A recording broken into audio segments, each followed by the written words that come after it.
No dia em que a igreja celebra todos os santos, nós recebemos esse belíssimo evangelho que é o Sermão da Montanha, as bem-aventuranças. E é fácil, muito fácil para nós, ao ouvir as palavras de Jesus, ver nele um retrato. As bem-aventuranças são um retrato de Jesus. Foi um programa de vida dele. E foi também o jeito como ele se conduziu pela terra. As bem-aventuranças é a receita certa para a santidade. É o caminho que todos nós podemos tomar tranquilamente para chegar a ser santos. O caminho da santidade passa pelas bem-aventuranças.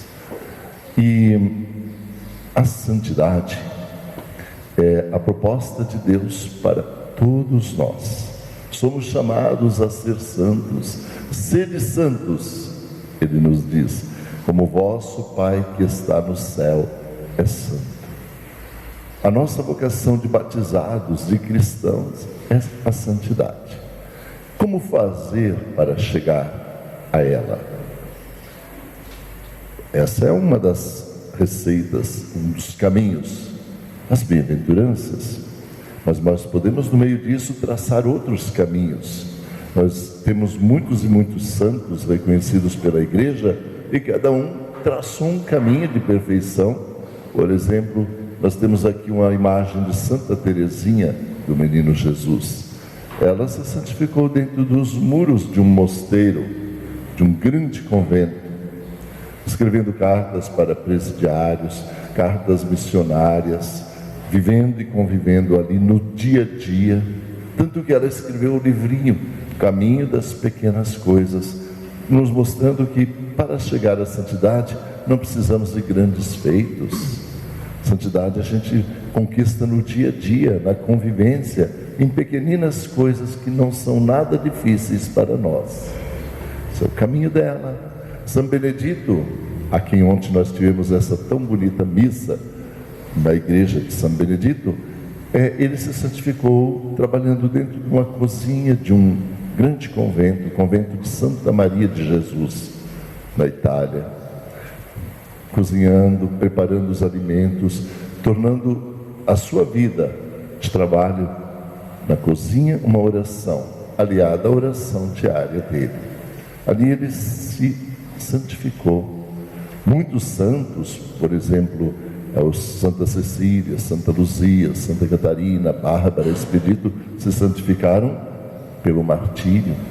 Quando confrontados diante do Império Romano, ou deixa de ser cristão ou morre, eles optaram por morrer, mas não abandonar a fé. Só isso já concedeu a eles essa coragem, esse martírio já lhes confere a santidade.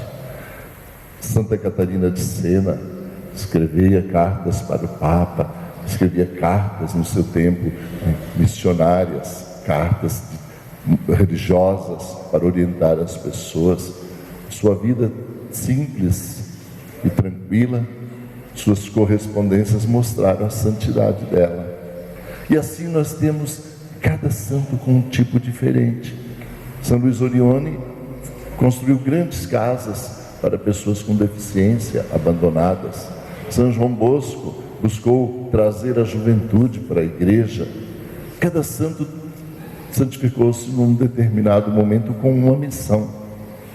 E quantos santos nós temos no céu? Ninguém jamais saberá. Só Deus sabe. Por isso, véspera do dia de finados, que é amanhã, véspera do dia em que a gente celebra a saudade, lembra de todos aqueles que partiram, a igreja, então, um dia antes, celebra todos os santos, porque tem muitos que são conhecidos, mas a grande maioria, a grande parte, ninguém sabe, só Deus conhece a santidade. E cada um traçou um caminho. Claro, existem os santos conhecidos, são canonizados, ou seja, a igreja fez um processo, verificou sua vida, houve os milagres necessários, não as graças, os milagres mesmo necessários e foi constatado sua santidade. Então a igreja declarou, entrou no cânon dos santos, por isso a gente diz canonizados, no rol, na lista dos santos, que a igreja diz, esta pessoa certamente, com absoluta certeza, está na glória de Deus, está junto de Deus, é santo. Porém, alguns ela fez isso, e por motivos próprios, outros não. Quantos e quantos partiram e já entraram diretamente na santidade. Outros partiram e ainda terão que passar por uma purgação, uma purificação, para depois entrar no reino de Deus. Então a gente não tem tanta certeza. E por que a igreja então canonizou alguns e outros não? É muito fácil. Primeiro, quando alguém morre, parte com ares de santidade, já o povo já percebe isso em vida. Percebe, olha, essa pessoa teve uma vida muito digna, muito santa. Essa pessoa amou essa igreja de Jesus Cristo, amou as pessoas. Essa igreja, essa pessoa tinha um jeito próprio de viver e de ser, de conviver. E aí começa a pesquisa. Uma ou outra pessoa começa a pedir por ela a intercessão para uma graça ou para um milagre. E acontecendo um milagre, a igreja comprovando cientificamente por médicos, cientistas, que é milagre, que foge ao natural, e ela então já dá o primeiro passo declarando-o beatificado. A pessoa é beatificada. Primeiro passo. Depois, o processo continua, muitas pessoas pedindo graças e mais graças. Acontece o segundo milagre, então a igreja já pode, com muita tranquilidade, declarar essa pessoa santa. Aconteceu um milagre pela intercessão dessa pessoa. Aconteceram 2 milagres. Comprovadamente, mostra que essa pessoa está junto de Deus, intercedendo, pedindo, e que Deus, através dela, concede a graça e o milagre. Então nós temos nos altares pessoas santificadas, as quais a igreja reconheceu, e nós podemos, já dentro dessa certeza que estão na graça de Deus, pedir a sua intercessão.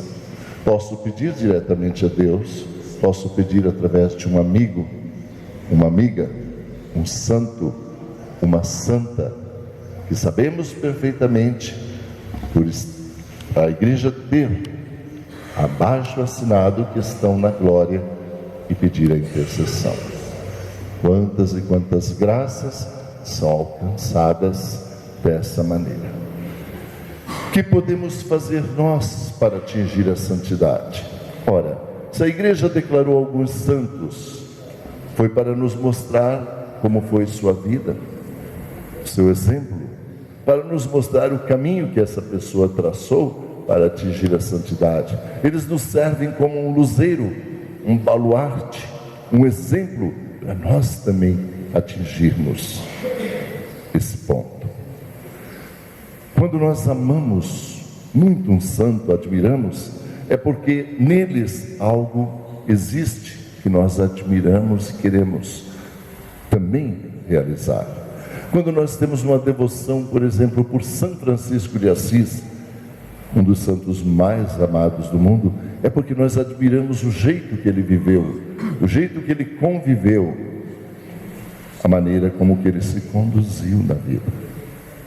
Então nós temos essa admiração, e a gente pode fazer um seguimento, assemelhar-se, porque nós, como cristãos, buscamos nos assemelhar primeiramente a Jesus Cristo, mas nós também temos seres humanos que viveram santamente, dos quais nós podemos nos espelhar. Então não sabemos exatamente quantos santos e santas existem no mundo, mas nós sabemos que são muitos, alguns reconhecidos por esse ou aquele motivo, por uma necessidade da igreja, mas que são muito, muito mais. E nós, certamente, um dia, se nós caminharmos dentro dessa santidade, poderemos chegar à perfeição e entrar no rol dos santos de Deus. Ainda que a igreja não construa uma imagem para nós, isso não importa. O mais importante é que Deus reconheça a nossa santidade. E a cada momento da história houve uma necessidade especial. Por exemplo, há uns 100 anos atrás começou um grande processo de desmoralização. A igreja foi buscar uma menina que se santificou, defendendo suas virtudes, Santa Maria Goretti, para colocá-la em evidência, para que todos soubessem como foi a sua vida e ela pudesse então servir de ícone, de parâmetro para todas as jovens de então. Nós temos os santos do antigos do tempo de pós-Cristo, primeiro, segundo, terceiro século, se santificaram pelo martírio. A força da fé, a firmeza da fé os tornou santo, mostrando que nós temos que ser firmes na fé. Nós temos, por exemplo, São Luís Orione, construiu todas essas lindas casas de acolhida às pessoas abandonadas, mostrando que nós devemos, se queremos chegar à santidade, ser fraternos, auxiliar, estender a mão, tudo isso. Então a igreja não tem assim, sem um motivo especial, um santo. Ela o torna, busca conhecer suas virtudes, colocá-lo no rol dos santos, para que as pessoas, conhecendo a sua vida, possam nela se espelhar. O processo de canonização não é rápido.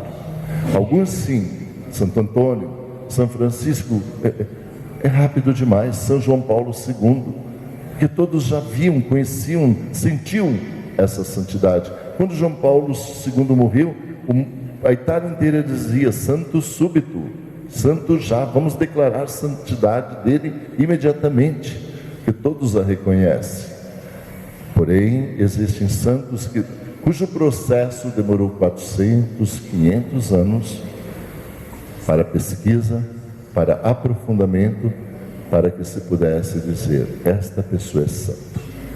Vocação à santidade é a nossa vocação e devemos buscá-la. O caminho passa por Jesus Cristo. O caminho passa pelas bem-aventuranças. O caminho passa também pelo exemplo dos muitos homens e mulheres, nossos irmãos e irmãs, que um dia caminharam nessa terra e levaram uma vida digna e bonita para servir de luz para todos nós. Louvado seja Deus, louvado seja nosso Senhor Jesus Cristo.